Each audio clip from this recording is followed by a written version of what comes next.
So, may buntag sa tanan. So, mao kini ang among natunan og mga na-experience dito sa Youth Camp 2024 with the theme of Exclusive My All for Jesus.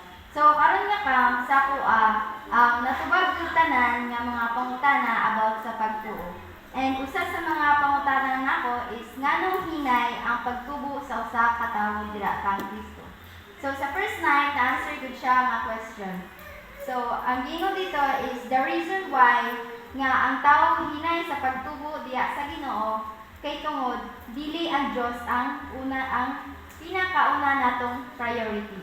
Naa kitay pinalabi dili sa kalibutan nga mas ginauna pa nato ang kalibutan nga butang kaysa sa Ginoo. Nga bisag paghatag og time dili nato mahatag na dapat first of all ang Ginoo gyud ang mas labaw kaysa diri sa tanan.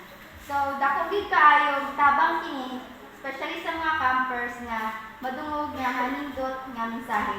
So, usa pod sa mga naka-inspire nga gisulti ni Pastor Juniel sa third night about sa paghatag og time sa Ginoo nga as a Christian or a follower of Christ, we should not find time for God but make time for God.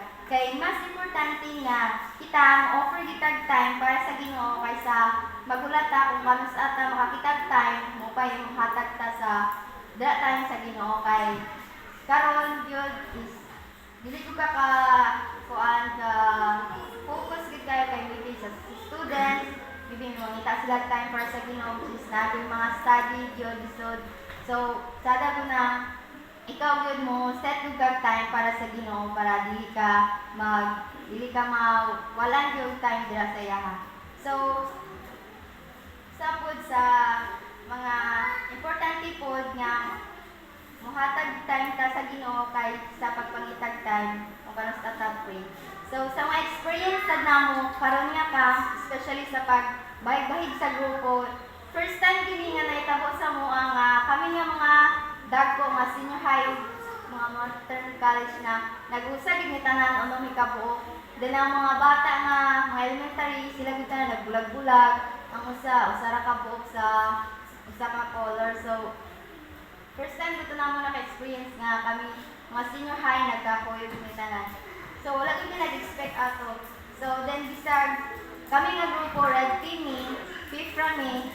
But salamat sa po ni kay bisag nato ang grupo mga lahi-lahi usa kaya mga kuan wala kayong uban but salamat mi kay naka-fifth ra ko ni. So usa pod sa gipasalamatan namo among flash nga chef nga kuan gyud natay time nga ako natulog gid ko dito lagi kapoy ko maayo sila tanan ko wala ko wala sila nakita. But pag tulog nako dali ra ko kay natulog but pag panuto at wala mi ka ako nasya ko kay pag mata na ko naluto na ang sudan.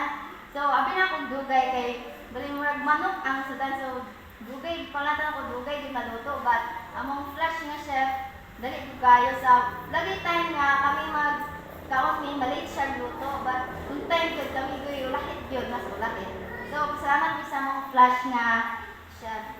Then challenge ko namo sa kaugalingon namo kay first time ko ni nga camp namo nga wala ka ubad si Manong.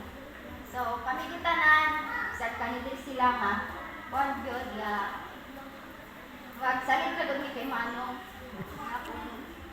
Wala si Manong wala gini. But salamat po kay isag kung wala si pastor o si Manong si Inong kay nga tagad nila responsibility nga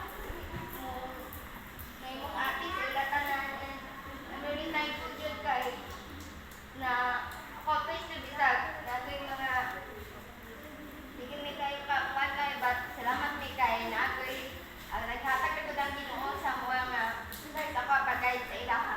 So maraming kami pasalamatan sa tanan and thank you. Ate,